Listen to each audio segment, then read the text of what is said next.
Welcome to the Department of Collegiate and Technical Education. So this is the first session of the Unit 6, that is torsion of shaft.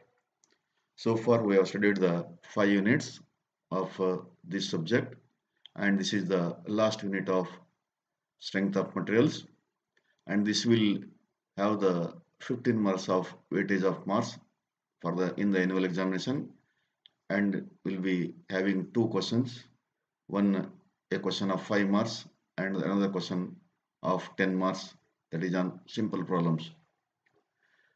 So in this chapter, that is torsion of shaft,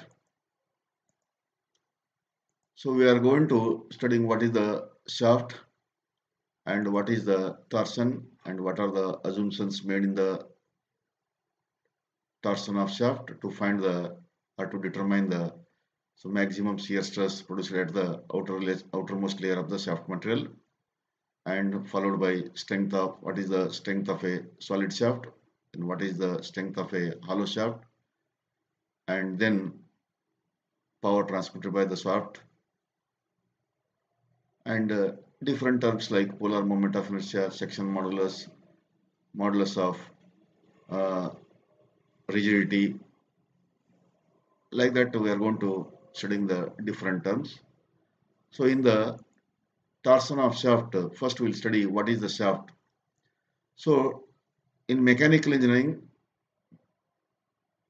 to transmit power from one place to another place or from one part to another part, from source to destination, rotary motion is the convenient way of transmitting the power from one place to another place or from one part to another part. So to transmit power, we require different components. So one of the important component or the necessary to transmit the power is the shaft. So then what is the shaft? Shaft is an rotating machine element which is used to transmit power from one place to another place. So while transmitting power, so the cross section of the shaft or the cross section of the cylindrical rod is subjected to a tangential force, and due to the tangential force, so the cross section of the shaft is subjected to twisting moment or torque, and that torque is equal to the product of the force applied, that is the tangential force, and the radius of the shaft. So therefore shaft is a rotating machine element used to transmit power from one place to another place. Then what is the torsion? When a shaft or the cylindrical rod is subjected to twisting moment or the turning moment or torque, then the phenomena is called, then the theory is called the torsion. Next, assumptions for finding the shear stress in a circular shaft subjected to torsion.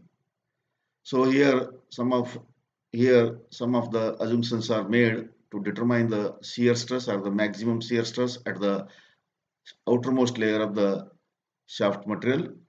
So while transmitting power, so the maximum shear stress is induced at the outermost layer. As we proceed from outermost layer towards the center of the shaft, the stress goes on decreasing and it is zero at the center of the shaft. And due to while transmitting power, the cross section of the shaft will be subjected to some twisting moment, so that it is some twist is made in the is produced in the shaft, and that twist is called as the angle of twist. So the first assumptions, the material of the shaft is homogeneous and isotropic. So the material should made from which the shaft, so material of the shaft should be homogeneous and it should be isotropic. So the Hooke's law is obeyed by the material. So the material should obey the Hooke's law. And the twist along the shaft is uniform. That means whatever the twist produced due to torque, the twist should be uniform throughout its length. Normal cross section of the shaft which were plane and circular before twist remain plane and circular after twist. This is the important assumptions.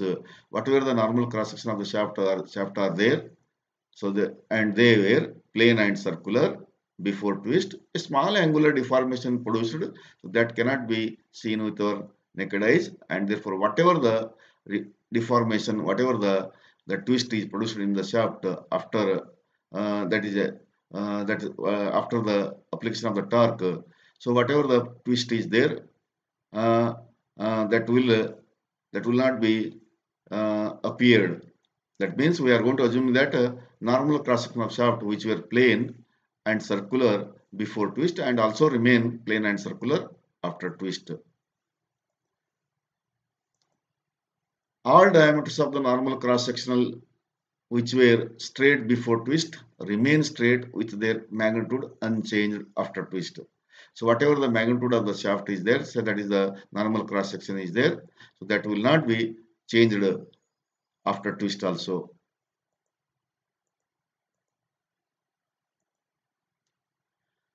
Angle of twist. The angle through which fixed end of the shaft rotates with respect to free end is called the angle of twist. Angle of twist is nothing but the angle of, that is a small angular deformation is going to taking place while transmitting the power or the while transmitting the torque.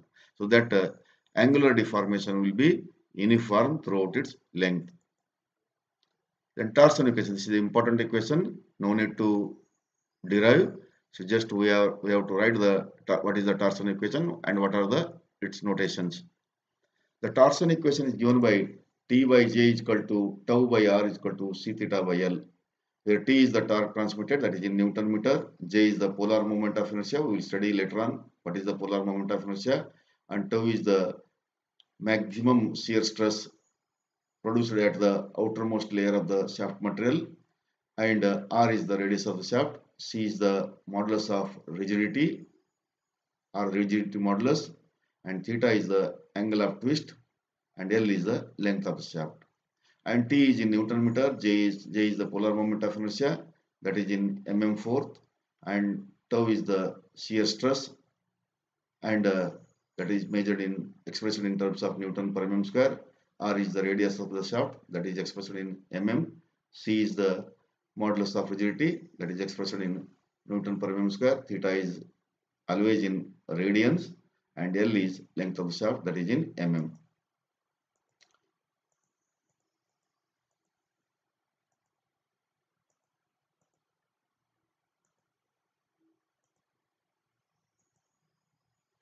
Now, the strength of a solid circular shaft. The strength of a solid circular shaft means the maximum power the shaft can transmit, the maximum torque the shaft can transmit from one place to another place. So it means the maximum torque or power the shaft can transmit from one pulley to another. The maximum torque transmitted by a circular shaft is obtained from the maximum shear stress induced at the outer surface of the shaft. So as we know that the outer surface of the shaft is subject to maximum shear stress, and at the center no stress is produced. As we proceed from center of the shaft towards the outermost layer, the stress goes on increasing and it will be maximum at the outer surface.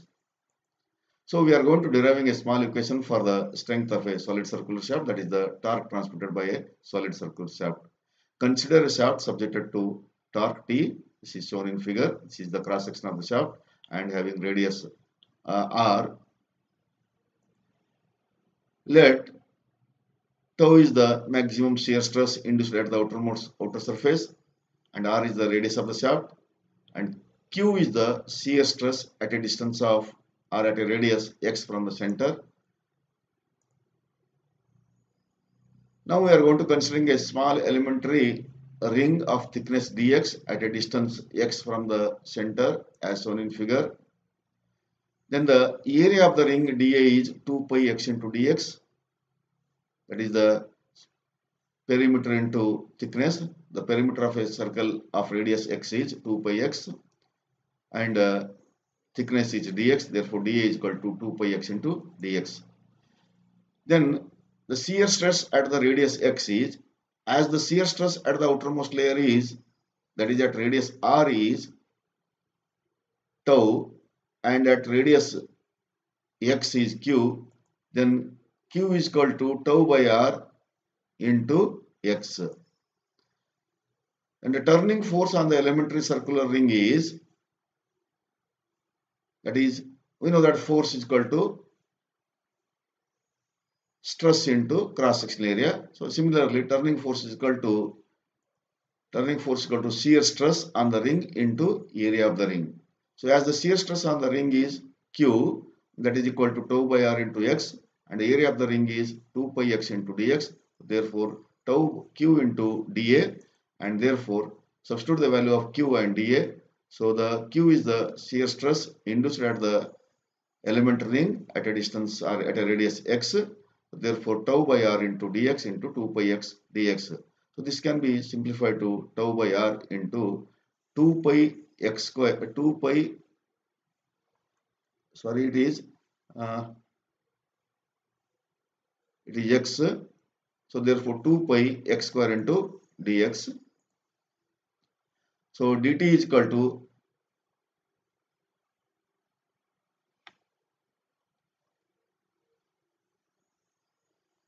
turning force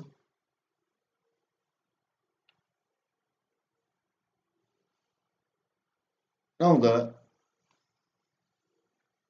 torque transmitted is equal to, this is the turning force, not the dt, this is the turning force. And now the moment due to turning force on the elementary ring is dt is equal to turning force into distance of the elementary ring from the center. So this is the turning force, not the turning moment. So now dt is the turning force into distance of the elementary ring from the center. So therefore substitute the value of turning force, that is tau by R into 2 pi X square dx into distance of the elementary ring from the center is, that is turning moment is nothing but force into distance. Therefore tau by R into 2 pi X square dx into x, that is tau by R into 2 pi X cube dx. So therefore turning moment on the elementary ring is tau by R into 2 pi X cube dx. Now the turning moment or the torque transmitted by the whole shaft can be obtained by integrating this equation between the limits 0 and R, that is from center to outermost radius. So therefore integration of dt, that is equal to integration of that above equation, that is tau by R into 2 pi X cube into dx from the limits 0 to R. So integration of dt is t, and for a given shaft the shear stress and the radius will remains constant, and 2 pi is also constant. You can take it get it from the out of the integration sign. Only the variant factor is the x factor. As we move from the center to outer radius, the x value goes on changing. Therefore so t is equal to tau by R into 2 pi integration of x cube dx. Integration of x cube is x4 by 4. So therefore tau by R into 2 pi x4 by 4, and the limit is 0 to R. By applying the limits tau by R into 2 pi by 4 into R to the power of 4, and therefore substitute the value of this one is the tau is equal to tau by R into 2 pi by 4 into R to the power of 4, that is equal to tau pi by 2 into R cube. Now substitute the value of R as d by 2 because radius is half of the diameter. Therefore pi into tau by 2 into d cube by 2. So pi into tau divided by 2 into d cube by 2 cube is 8. So therefore the final equation for the torque transferred by the solid shaft is pi by 16 d cube into tau Newton mm. So then strength of hollow shaft. The strength of a hollow shaft means the maximum torque a hollow shaft can transmit from driving end to the driven end. No need to derive the equation. So this is the formula to transmit the to calculate the torque transmitted by a hollow shaft. So therefore TH is the torque transmitted by hollow shaft, that is equal to pi by 16 into shear stress into d raised to 4 minus small d raised to 4 divided by d, where d is the external diameter of the hollow shaft and small d is the internal diameter of the hollow shaft, and tau is the maximum shear stress induced in the outermost layer of the shaft material. Power transmitted by shaft. The main purpose of the shaft is to transmit the power from the one shaft to another shaft in factories and workshops. So consider a rotating shaft which transmits power from one of its ends to another. Let n is the speed of the shaft, that is in rpm, and t is the average torque in Newton meter, and then work done per minute is equal to angular velocity into torque transmitted, where omega is the angular speed, that is equal to 2 pi n. Work done per minute is equal to 2 pi nt, that is in Newton meter. Work done per second, not the minute. Work done per second equal to 2 pi nt by 60, that is Newton meter per second. Newton meter is joule and Newton joules per second is watt. So therefore work done per second is called power transmitted, and therefore P is equal to 2 pi nt by 60. If you want to have the equation in kilowatt, just P is equal to 2 pi nt divided by 60 into 1000, that is 60,000.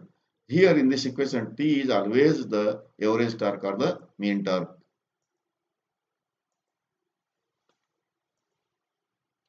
Polar moment of inertia. The moment of inertia of a plane area with respect to an axis perpendicular to the plane of the figure is called the polar moment of inertia.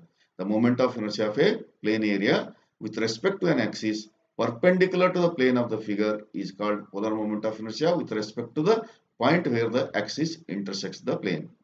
So this is the moment of inertia about a perpendicular axis about the plane, lamina or plane surface. So therefore, in circular plane, so this point is always the center of the circle. So we know that from the torsion equation, this is the part of the torsion equation, tau by r is equal to c theta by L, and here torque transmitted by the solid shaft is, just now we have derived the equation for the torque transmitted by the solid shaft, T is equal to pi by 16 into tau into d cube, and therefore from this equation tau is equal to 16 T divided by pi d cube. Now substitute the value of shear stress in the equation 1, that is 16 T divided by pi d cube into r, that is equal to c theta by L. So this can be modified as substitute the value of r is equal to d by 2, 16 T divided by pi cube into d by 2, that is equal to c theta by L. Therefore 32 T divided by pi d4 equal to c theta by L. So therefore this can be modified as T is equal to pi by 32, T divided by pi by 32 into d raised to 4 is equal to c theta by L. So here we can replace this pi by 32 into d raised to 4 by a term, that is j, where j is the pi d4 by 32 and is known as the polar moment of inertia. Then torsional rigidity. The torsional rigidity is the ratio of torque transmitted to the angle of twist per unit length. So the torsional rigidity is also the product of the shear modulus and the polar moment of inertia. So we know that T by J is equal to C theta by L. This is the part of the torsion equation, and therefore Cj is equal to T into L by theta. So therefore Cj is equal to T by theta by L. So therefore where Cj is the torsional rigidity and it is expressed in terms of Newton mm square. The torsional rigidity is also known as a torsional stiffness. Torsional flexibility, it is the inverse of the torsional rigidity, that is torsional flexibility is equal to 1 by torsional rigidity, that is 1 by Cj. Then polar modulus or the polar modulus. The term polar modulus is the ratio of polar moment of inertia with the radius of the shaft, or the term J by R is known as polar modulus of the section. It is similar to the section modulus and is equal to moment of inertia, equal to m by a.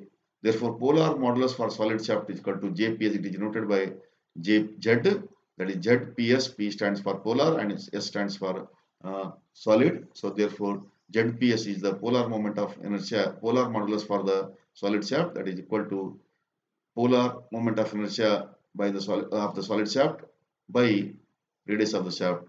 So as we know, the polar moment of inertia for the solid shaft is pi by 32 into d raised to 4, and r can be written as d by 2. So therefore, after simplification, we will get the pi by 16 into d cube.